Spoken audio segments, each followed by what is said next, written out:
We're going to give it a couple of moments, as usual, to make sure that everyone has time to dial in. While we're waiting for people to turn up, I will just highlight that this, as always with our bi-weekly meetings, is subject to the antitrust policy of Linux Foundation. Just showing that policy on the screen right now. You can read the full policy on the website, and if you're a Linux Foundation member, you can discuss any aspects of it that you wish with our counsel, Andrew Updegrove. Today is going to be very busy in a positive way. We're actually going to discuss something that pended a certain degree of maturity across the OpenChain project. I'm going to give a presentation with a slide deck, and then we'll move into discussion. I want to set the context fully before we start to unpack next steps. So, to start with, this comes from a discussion that was had by the OpenChain Japan work group, the planning sub-work group. The discussion based on, now that the standard is going through the supply chain, what next? Let's go through that piece by piece. We have a rapidly growing community of companies that have announced OpenChain conformance to the ISO standard 5230.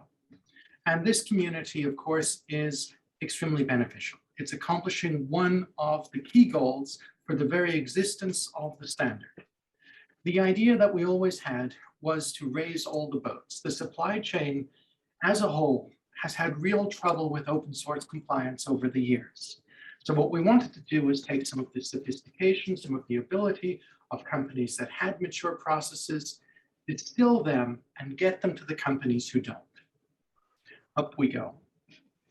Now, that means that we have a baseline of the standard, which allows us to know that companies are going in the right direction for open source compliance. But we've always had a second idea of companies continually improving their processes, what is called Kaizen in Japan.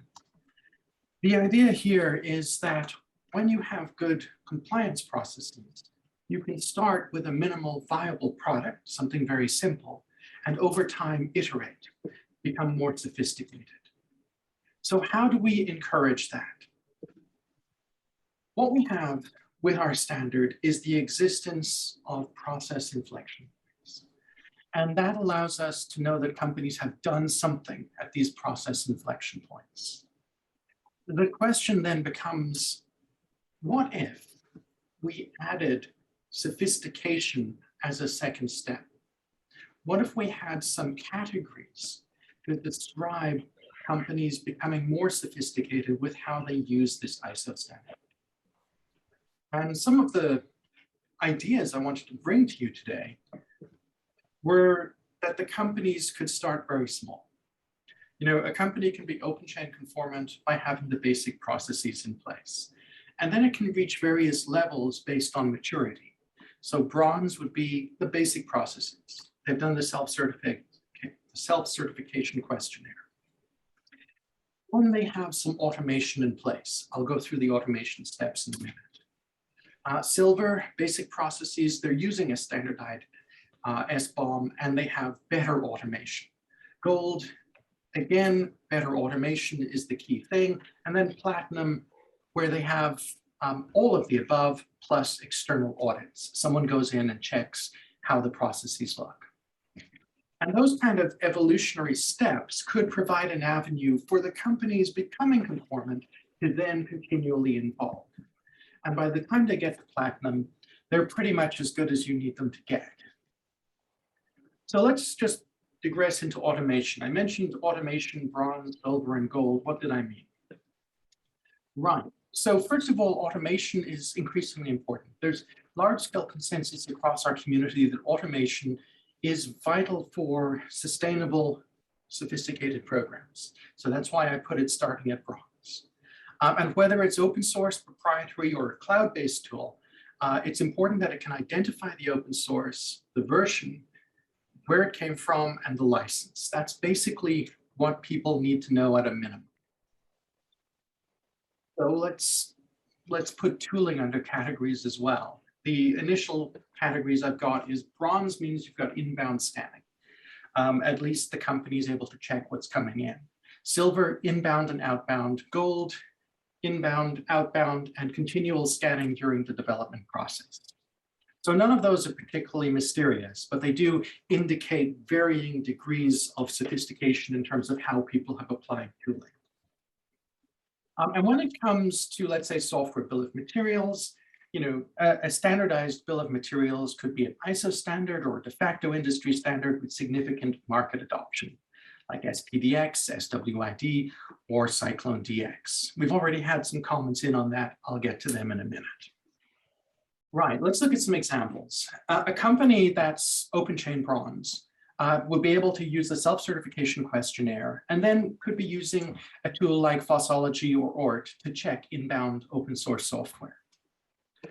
Silver company would be doing roughly the same. They'd be using the self-certification questionnaire, Fossology or ORT to check inbound and outbound, and using SPDX as a software bill of materials. Gold company, as above, but also doing the development process, CI/CD scanning.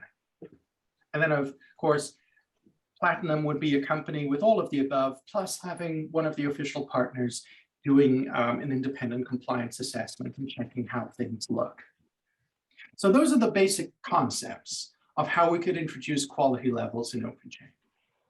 And the fabric of this is to put something there for us to talk through and to discuss whether it looks useful, whether having these milestones and benchmarks are useful. There was consensus in Japan that it would be useful.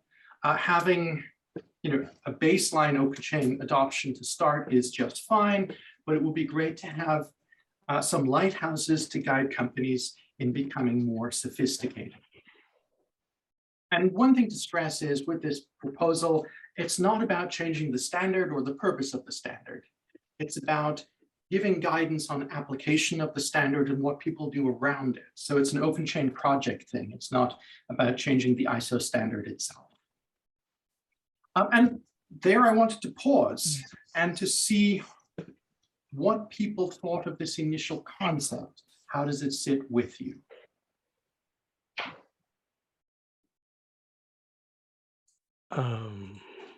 Hey, Mark. Hey, Shane. I just saw the slides and I actually was in the process of replying and I realized we had the meeting now. So I sent over for a reply. My comments are, it's a good idea to have some good best practices for sure. The one thing is, I think it's a little dangerous to mix the OpenChain logo, spec logo, with this additional complementary initiative. And the reason why is the OpenChain spec is all about what and why, right? Not how and when. And it's worked really hard not to be prescriptive. This is definitely be going into the space of being prescriptive. However, I think the way you can achieve this is have these levels and maybe have what you would call a compliance best practice, track or leveling. And you can actually take the OpenChain project logo and maybe underneath it, you can put like best practice bronze, best practice silver, best practice gold, and make reference to like for example, bronze would be, oh, you conform with the spec and you have some basic automation, right? Level silver, best practice would be, all right, you conform with the spec, but you also have a bill of materials and you have automation. Yep. So yeah, so that's the only concern I have. If we mix them too much, we conflate. And I think and let me also point out, I think it's always been understood that we would have this effort to put best practices forward about how other companies do things as much as we can to suggest prescriptive ways, but not to mix the two. So that's my comments. Yeah, I mean, that's a very valid point. And because it's not meant to represent that the spec itself is changing, if we simply had it as OpenChain best practice, bronze, gold, blah, blah, blah, that's no issue. I mean, it's really a logo tweak on our side to make sure that there's clarity of messaging. Yeah, so I just sent out an email with a proposed logo. I'm not saying that should be the logo, but it captures more the essence, I think, of what this is trying to do and complementary to the spec. Anyway, all I did was took the OpenChain logo and I put best practices bronze underneath it. Best practice. You can go from there. Got it. So I think that's really good feedback. We don't want confusion, especially now. Yeah. We also, this is. Oh, hey, go ahead. This is Andreas. I was just so far we always had the OpenChain certification either as internal audit or as external audit, and I think that was perfect to see for everybody what has been done and to understand it. Now, if we introduce so many flavors, I also think that may be more confusing. So I'm a little bit hesitant. Now, the intent wouldn't be to cause confusion between internal and external audit, but rather to provide guidance for user companies in how they can evolve step by step. So I think we need to differentiate between, let's say, companies going solo or choosing an external party versus how we give guidance to user companies for evolving. So, in general, OpenChain doesn't care whether people self-certify or get external help, except, for instance, when I did that platinum thing saying that there's an audit, someone's auditing here. Yeah, sorry, go ahead. Yeah, this is Nicole.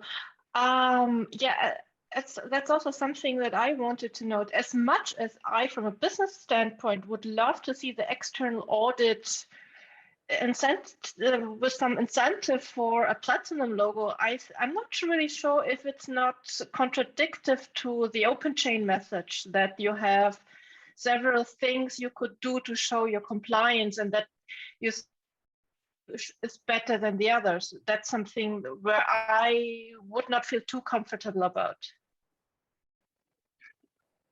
One thing I suspect we can't get, oh, sorry, go ahead.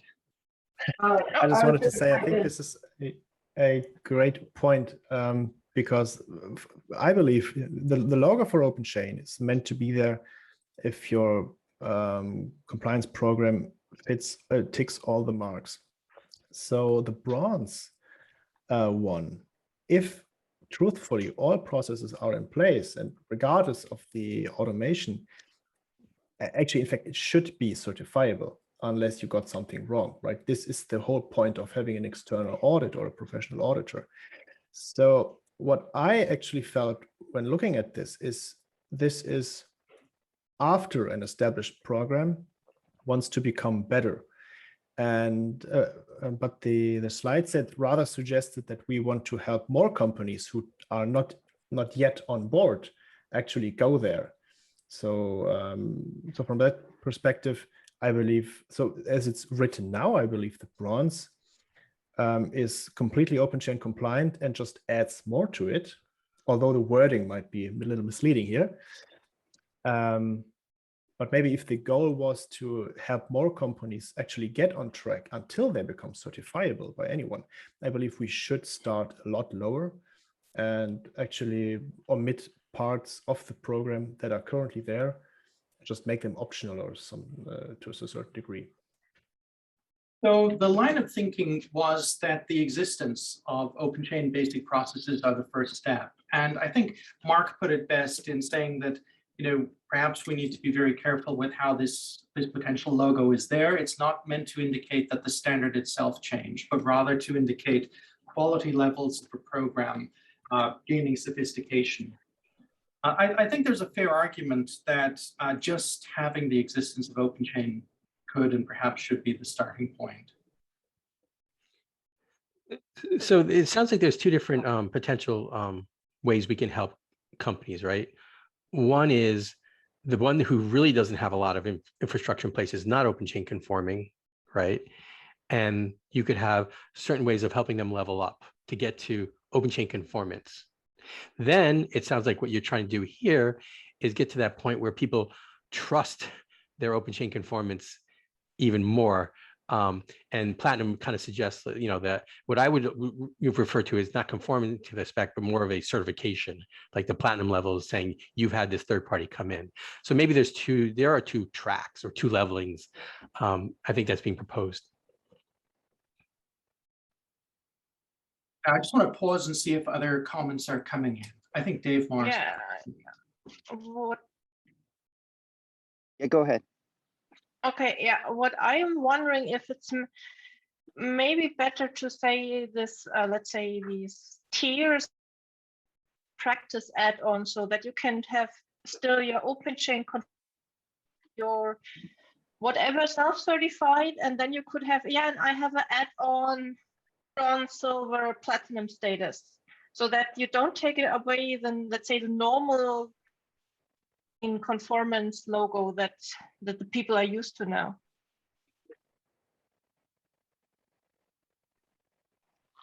Yeah, I'm on board with a lot of the thoughts that folks have offered here as well.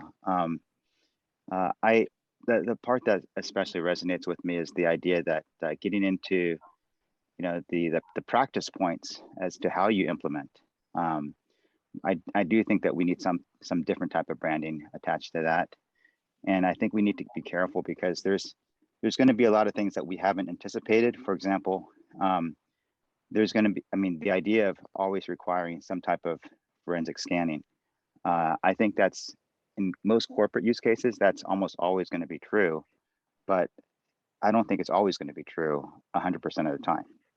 In other words, you can have use cases where maybe you have a vendor that's just purely integrating, and they're integrating from sources that are known good sources.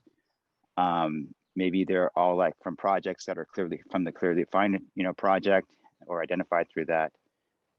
In any case, let's say that the pedigree is known, in which case it's easy to put together an SPDX file by hand, for example, there. So, that's going to be, I think, a simple project, but those exist as well. The other thing is, the differentiating between scanning, inbound versus outbound. I think everybody that I've spoken to who've organically developed processes have developed them first looking at the outbound process and catching things there. And then they'll naturally, I think, migrate towards, well, instead of catching things, kind of too late, let's try to catch things earlier. And then they'll move towards more inbound scanning. But they may not necessarily want to, or may not feel forced to do that because maybe they're okay with the inefficiency, I think, of doing outbound only scanning. But I just worry about getting into this, and also to the point raised earlier about messaging. Right now, I think our biggest challenge for OpenChain is going to be on the adoption side, and we don't want people to think that they're getting onto a treadmill. This is something where all effort should be applied to get to OpenChain certification, and knowing that we have a stable standard on that point. So anyway, those are my thoughts. Thanks. Thank you, Dave. Mary has put up her hand. Mary, over to you. Thanks, Shane. So a couple of points. I really like Nicole's idea of the add-ons, maybe tying the levels more to the add-ons. For example, we've now implemented the security add-on. So, and whatever else, we come up with in the future. But my primary point was on external audit. So in my environment, which is automotive, we have this process called ASPICE, a process framework, and we have to, on a project basis, have to prove that we meet that framework. And we have a very robust internal assessor system. So we do not go outside for these assessments. And our customers, the OEMs, all accept this. And this is very common in the industry to do it this way. So to require an external audit, which we would then have to pay extra money to an external company, sorry, Julian, we would, it would, they're not going to do that because it's not going to be nearly as good as any internal system we come up with, because we're very experienced in that. So I have concern about the external audit that it's actually in my industry would be watering it down. So I suppose audit processes, perhaps, to have audit processes in place. Now, bear in mind, this is all brainstorming right now, so we're not locking anything in. Shane? Mm-hmm. Yeah, thinking about what Mary said with the internal audits and let's say the A-spice, what really might make sense maybe is some model like, that's in the automotive world, there should be a certain level of independence, like, when you have these big automotive companies that they have their own QM and auditing section or business area, so that maybe give it a little bit of independence, like not somebody from the same team but a different team or something like that. So kind of independent audit. I don't have a better word at the So having some I think that's a fine statement. Okay, and I think one of the big things to take away here is that if we proceed any continued direction here, we have to make extremely clear that it's not going to be changing the OpenChain standard. So I mean, it could be,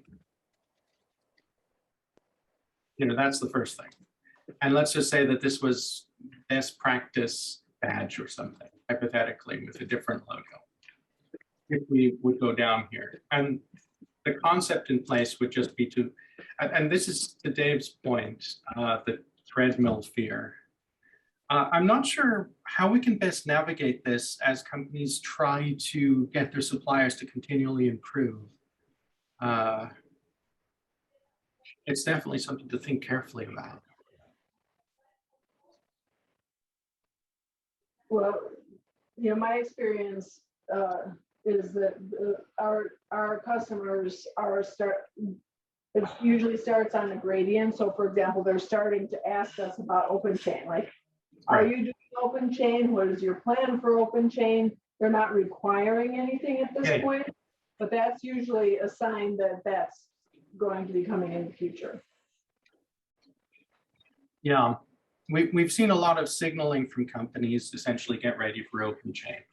And for the vast majority of companies, grading is not going to be on their horizon. I mean, to Julian's point, existence is the first step, and Dave also reinforced that. We have to get the industry to pick this up. And I mean, we're well underway. The momentum is there, and as Mary pointed out, the customer companies are now signaling. So we don't want to interfere with that momentum. We do want everyone to end up here. And then the question is, how do we show people where to go next in a way that's friendly and useful? Now, there was another point that came in. Kate couldn't be on this call, Kate Stewart, but she wanted to flag regarding bill of materials. There might need to be a bit more discussion on that.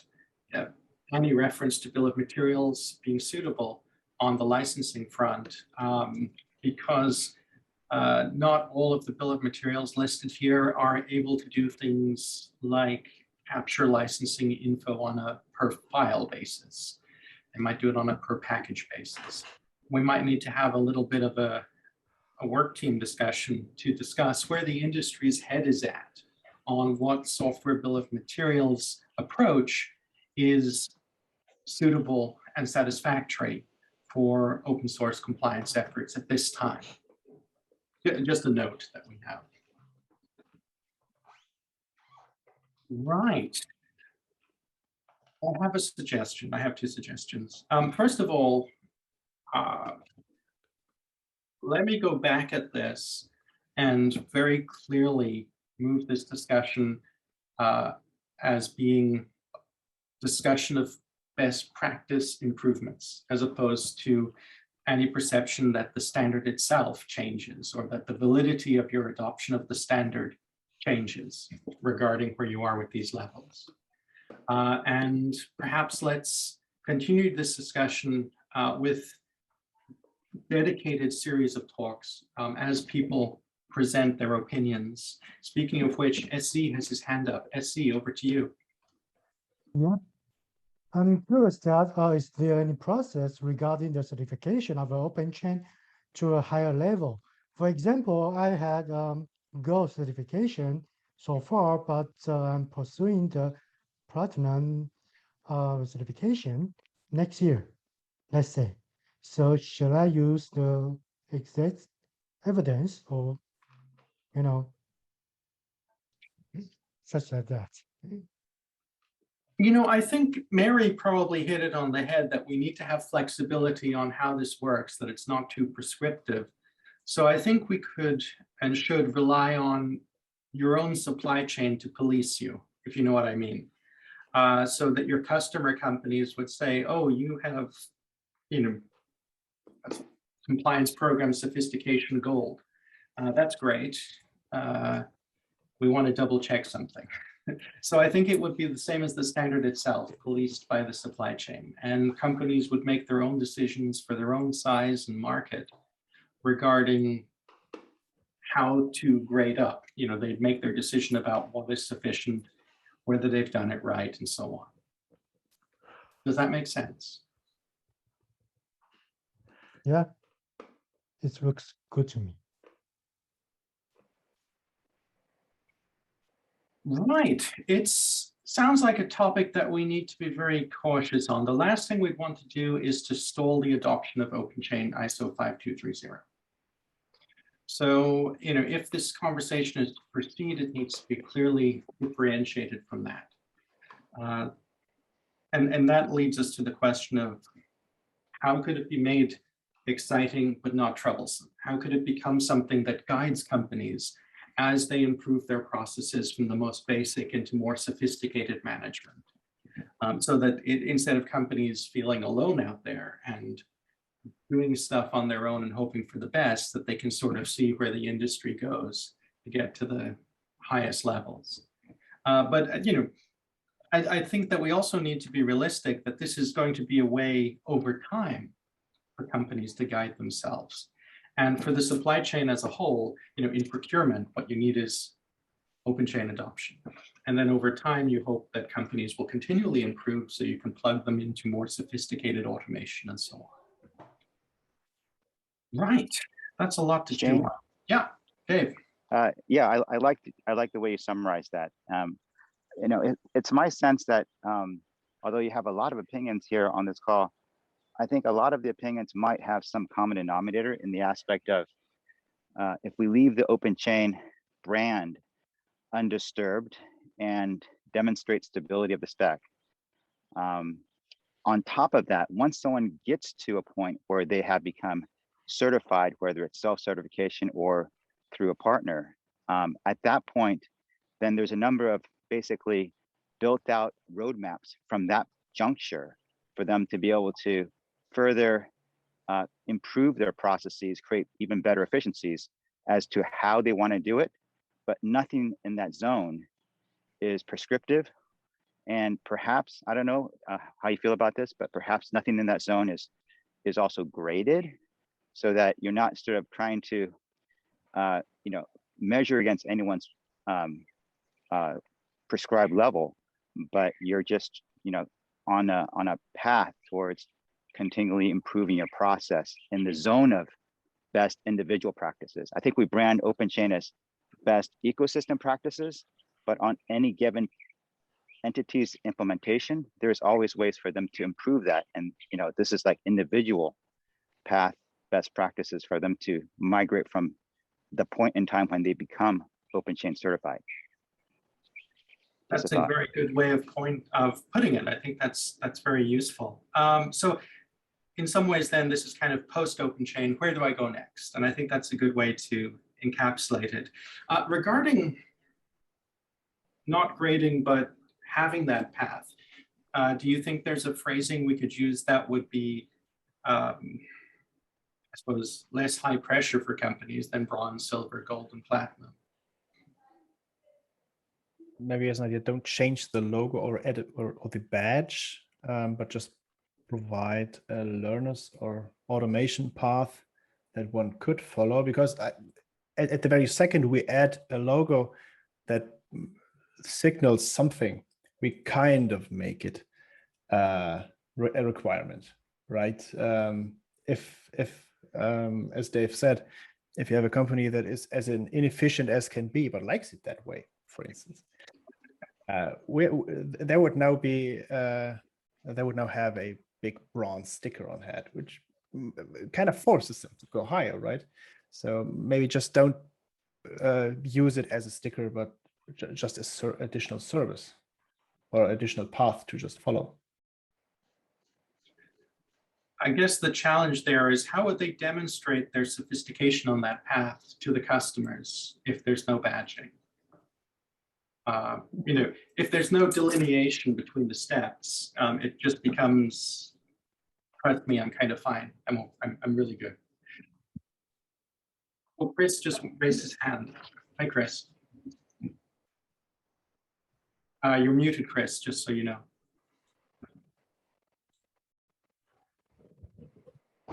There we go.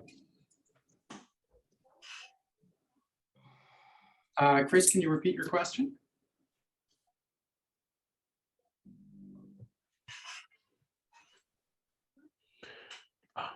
Chris, can you hear us?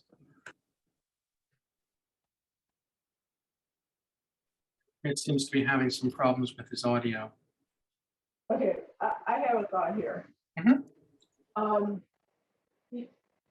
You know, we're talking about continuous improvement, and that means it's what continuous improvement for us means today is very different from what it's going to mean 2 years from now, right? The industry, this is a very rapidly changing piece of the industry. So even, I'm wondering if it even makes sense to have these different levels, because once you achieve platinum, you know, in 2 or 3 years time, maybe that doesn't make sense anymore because we've added things to the roadmap. So maybe we should just be marking, you know, like milestones on the roadmap. I create a roadmap and then, you know, this is mile marker 2 and I've achieved mile marker 2. Okay, next one is mile marker 4. I've achieved mile marker 4. And in 5 years, you know, we're going to be up to mile marker 10, but we don't have that yet. So in some ways that could become similar to, let's say, the product roadmaps we see. We've got a series of, you know, arrows showing a direction, and at each arrow there's a list of things, like let's say these things, which indicate that that solution is in place. And that way we could avoid badging, but people could point to the path that they're doing this arrow, that arrow, this arrow. Right. So in some ways it would just be using simple symbols without necessarily having prescriptive meaning and leaving us plenty of room for future evolutions. Yeah. I mean, I guess the thing to do now is for me to model it, come back to you all, get more feedback, and see if we're going in the right direction, or we just put this on the back burner while we're dealing with the initial adoption. But I would like to get that new model to you at the next meeting in 2 weeks, and get feedback on that, if that's all right. I just want to pause to make sure that no one thinks that we actually need to kill this now, because it would distract us too much, for example, because that's a valid opinion. And if so, we could slow down on this.